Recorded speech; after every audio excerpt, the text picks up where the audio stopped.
हाथी की चाल बढ़ा रही है साइकिल व कमल का टेंशन। क्या कहते हैं उत्तर प्रदेश के दूसरे चरण के समीकरण। जी हाँ साथियों, मैं सागर नईर और आप देख रहे हैं प्रबुद्ध भारत टीवी। अगर आपने हमारे चैनल को अब तक सब्सक्राइब नहीं किया है तो कृपया हमारे चैनल को सब्सक्राइब करें और बेल आइकन को दबाकर ऑल पर क्लिक करें। साथ ही हमारी इस रिपोर्ट को अपने दोस्त परिवार और रिश्तेदारों में शेयर करना भी ना भूलें। दरअसल आपको बता दूं कि पश्चिमी उत्तर प्रदेश की 8 सीटों के लिए दूसरे चरण का मतदान कल यानी 26 अप्रैल को होगा।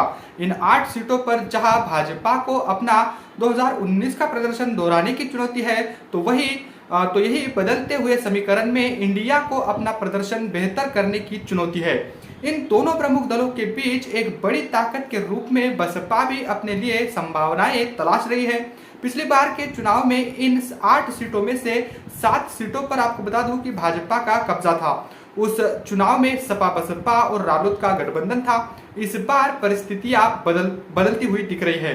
रालोद भाजपा के साथ है तो वही बसपा अकेले अपने बलबूते पर यह चुनाव लड़ रही है। सपा कांग्रेस के साथ गठबंधन में है।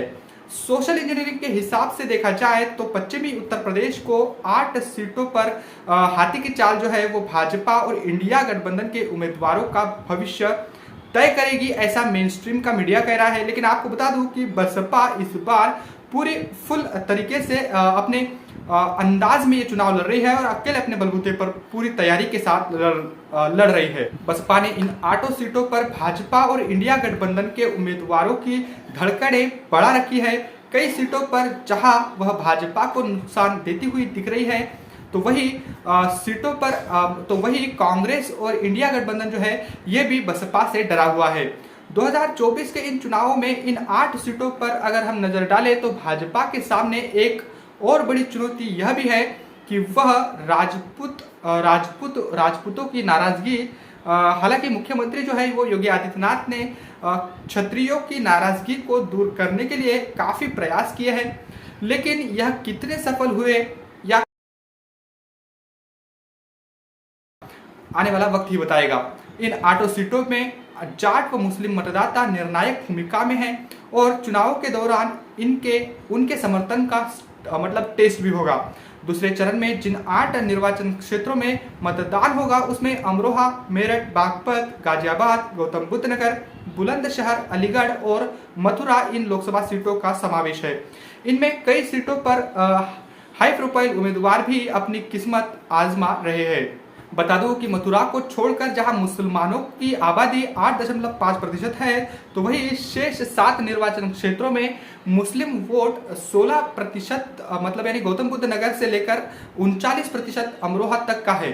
तो इस प्रकार से यह वोटों का परसेंटेज भी है। इसके साथ ही आपको बता दूं कि जयंत चौधरी के भाजपा में जाने के बाद जाटों के रुख की परीक्षा होगी। तो वही यह भी देखना दिलचस्प होगा कि मुस्लिम वोटर सपा कांग्रेस गठबंधन या फिर बसपा में भरोसा इस बार जताएगा। विपक्ष की उम्मीदें किसान आंदोलन के दौरान उपजे आक्रोश से भी है। विपक्ष को उम्मीद है कि भाजपा सरकार के फैसलों से नाराज किसान मतदान के समय उसकी झोली भरेगा। तो वही दूसरी तरफ भाजपा को अपने किसान निधि सम्मान योजना पर पूरा भरोसा है। बात करें हाई प्रोफाइल सीटों की तो मेरठ से रामायण के राम अरुण गोविल अपनी किस्मत आजमा रहे हैं तो वही मथुरा से हेमा मालिनी फिर से लोकसभा में जाने की तैयारी में जुटी है। अमरोहा से कुंवर दानिश अली ताल ठोक रहे हैं। बता दो कि चौधरी चरण सिंह का गढ़ रहे बागपत से रालोद के राजकुमार सांगवान त्रिकोणीय मुकाबले में फंसे हुए हैं। 2019 के चुनाव में अमरोहा एकमात्र सीट थी जो मोदी लहर के बावजूद भाजपा से दूर रही। बता दूं कि बसपा के कुंवर दानिश अली ने लगभग 60% से अधिक वोट हासिल करके भाजपा से यह सीट छीन ली थी। इस बार यह सीट इंडिया गठबंधन में कांग्रेस के खाते में गई है। आंकड़ों के हिसाब से देखा जाए तो इस चरण में जिन सीटों पर चुनाव हो रहा है इनमें से ज्यादातर क्षेत्र भाजपा के गढ़ माने जाते हैं, ऐसा मेन स्ट्रीम का मीडिया कहता है। बुलंदशहर भाजपा का गढ़ माना जाता है जहां 2009 को छोड़कर पार्टी ने जीत हासिल की है।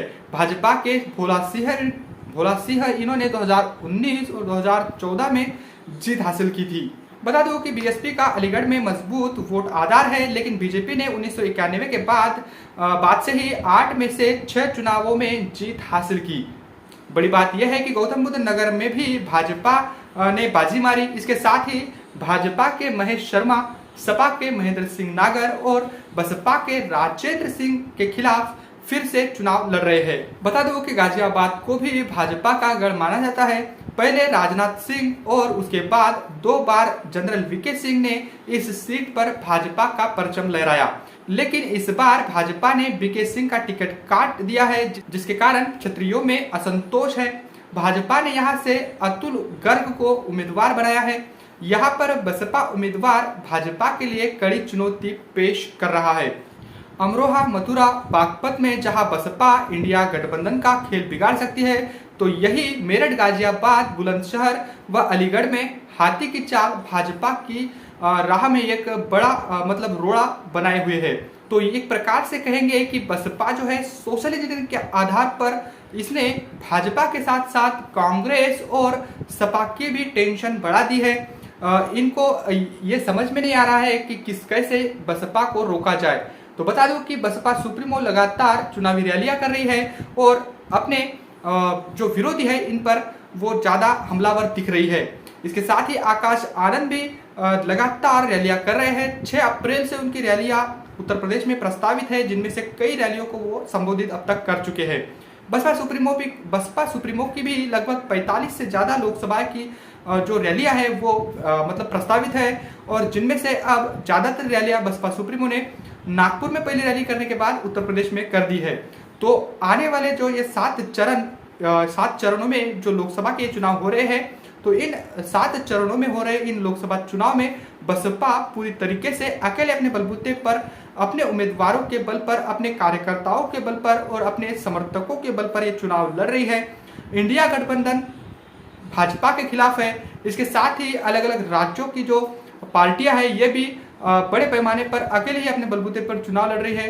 इंडिया गठबंधन में ममता बनर्जी, इसके साथ ही महाराष्ट्र की कुछ पार्टी जो है वो शामिल होने की बात कर रही थी, लेकिन वो फिलहाल इससे बाहर दिख रही है।